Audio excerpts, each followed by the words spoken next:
Hello everybody, this is Andrew, also known as NatureMan. In today's video, we're going to be talking about propagating Silver Sword Philodendron.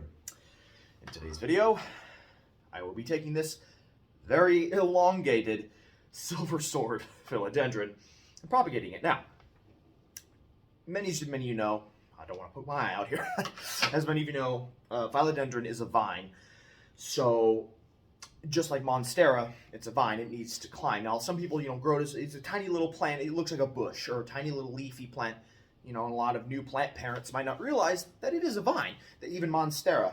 What I really like about the Silver Sword is that, I'm not sure if the camera really doesn't do it very well, but let me bring it just a little bit closer. It has beautiful, usually silvery, almost blue colored leaves.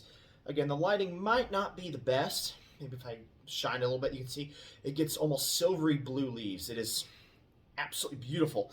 And it's actually very rare in commerce. It's only now becoming more common in nurseries, but you will not find this in any big box store, any kind. Maybe usually only upscale nurseries have these.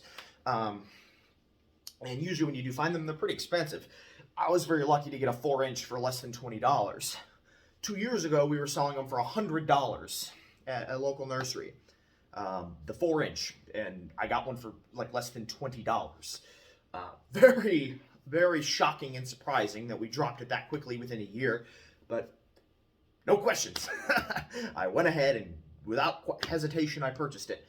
And of course, it's pleased me very well. And I honestly, this is one of the few plants I did not have under a grow light. I've had it under, I did not have it under a grow light. It's been under my window in the bedroom. It's kind of like northwest facing, but it really doesn't get much of direct sunlight. It's just very bright there in the afternoon and evening. Even in the winter, plants away from it, actually, ironically, the plants under the grow light aren't doing as well as the plants against the window. Maybe because, you can't beat real sunlight. But yeah, I have like a palm that's thriving back there. I have a couple philodendrons.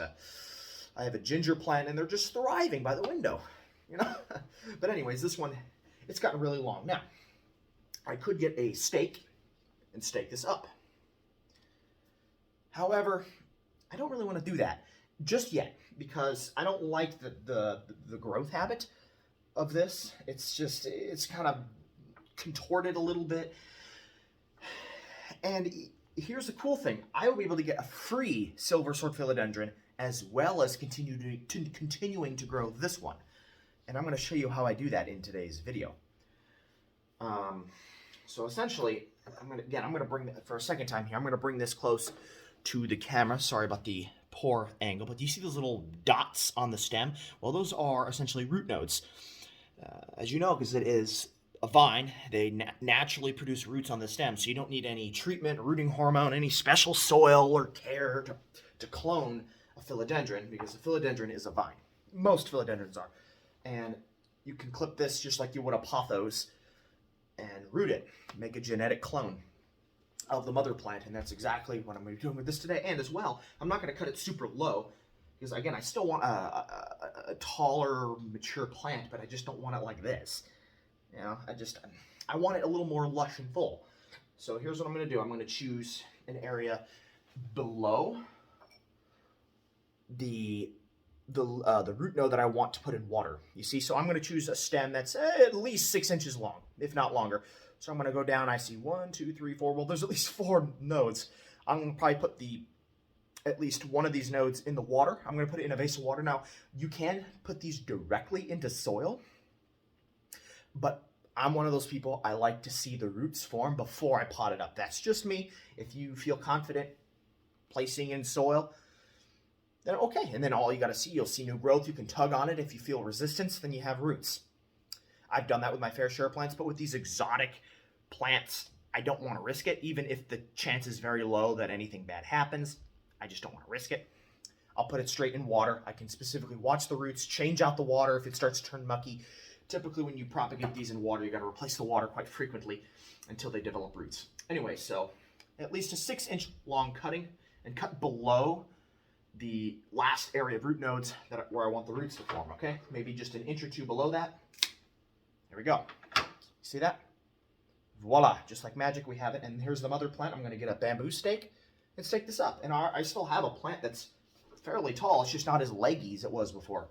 I'm going to stake it, and what you'll see is above the very last leaf, this will take several weeks, but above the very last leaf, you'll see a new shoot that'll pop up, and it'll continue growing. And on top of that, we get a free cutting, which we can make a clone. Now, when you pot these up, you do not want any of the foliage in the water. That will quickly cause rot of the plant. So we're going to cut and only leave maybe 1 or 2 leaves at the top. Okay, see, I have a stem with 1, 2, 3, 4 leaves, and then a 5th baby leaf coming in at the base. I'm going to cut this leaf all the way down to the base here. See, yeah, there's 1, there's 2, and then with this leaf, we're just going to kind of cut it halfway up, and then halfway here. That's just to conserve energy. You want this cutting to send energy to root development, not trying to send energy to the leaves. It's because it has no roots right now. It can't. You don't want it to send its last remaining energy to the foliage. You want it to send it to root development. You see the little nodes on the end there? Well, those are going to become the roots. All right. Oh, glad that didn't break. I got just a glass from the old spaghetti factory, not sponsored. And then we got some water that I actually poured from an aquifer myself. There's a local park nearby that pumps natural spring water from underground, so free unlimited water. No going to the store and paying $2 per gallon. It's free. I just collect free gallon. I just collect these old milk jugs. See, it's fresh spring water. I just fill the glass up as far as I want. You can immediately stick the cutting right in the water. And obviously you can shake it. There'll be some air bubbles that'll stick to the stem. Just kind of play around with it a little bit. It's all right. Actually, that's probably not water. And there we go. And look, I have 2 sets of root buds. Now there's 2 other sets of root buds above the water. I don't need to root that. That's not necessary. Again, I'm not sure how well you can see that, but there's 2 sets, 1 at the bottom, 1 right there of roots. And there's, a total of 1, 2, 3, 4, 5, 6 total roots that are dormant root buds that will actually grow into roots. And then above the water, there's 2 more sets of roots that I won't be rooting. You see, there's still a new central growth, and then obviously these 2 leaves that I just cut. This should root.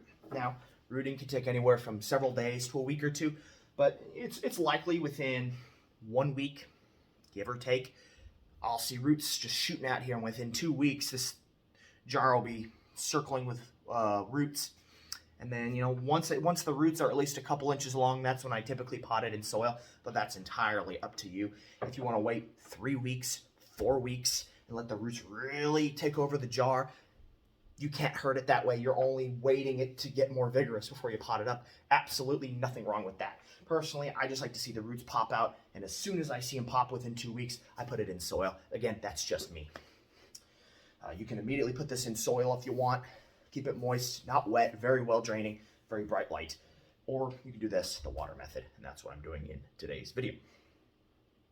Now, unfortunately, I did not get a bamboo stick for today's video, so you're just going to have to visualize it in your head. But this original mother plant, I'm going to get a bamboo stake. You see how it's just kind of drooping? I'm going to essentially hold it up. I'm just going to get a simple little bamboo stake. You can use a tiny metal pole. I think some garden centers even have those in alternatives to a wooden stake. Or you can get a simple stake. Or you can just go out in your backyard and clip a twig off your tree. Don't waste your money when you don't have to. Just go in your backyard, just clip a branch off your tree, stick it in there, and just use some. You can use basic garden twine or even some garden wire, whatever you're most comfortable with, and just loosely tie it, at least on 2 spots. Not at the bottom, usually towards the middle and the top. And stick in the soil. It'll hold it up, and keep training it. And as it continues to grow, you'll want to make sure you have a pretty tall bamboo pole. I forgot to mention, your bamboo pole should be taller than your plant, because this is going to rapidly grow over the coming months. So you want to continue training it. And once you get a longer stem, you'll just tie more of your garden wire to the bamboo pole. Just keep it growing, and then these leaves will get bigger and bigger and bigger, and you'll get a bigger and bigger trunk at the base and a lush plant, and then you'll also have a genetic clone right here, a second one, and then once these form roots, you pot up, you have 2 plants. And then once this gets leggy, you can cut that, clone it, and, well, you get how the plant propagations work. Hope you all found this video fun, entertaining. For all those plant geeks out there, any questions, please do not hesitate to leave them down in the comments section down below. Hope you all have a fun, safe rest of your winter. It's been pretty lame here. Not much snow except for around Christmas, so I'm kind of ready for spring. Lots of gardening and future plant flower videos coming very soon to this channel. Hope you all have a fantastic rest of January, February, March. We'll be back very shortly with another video. This is NatureMan signing off. Bye.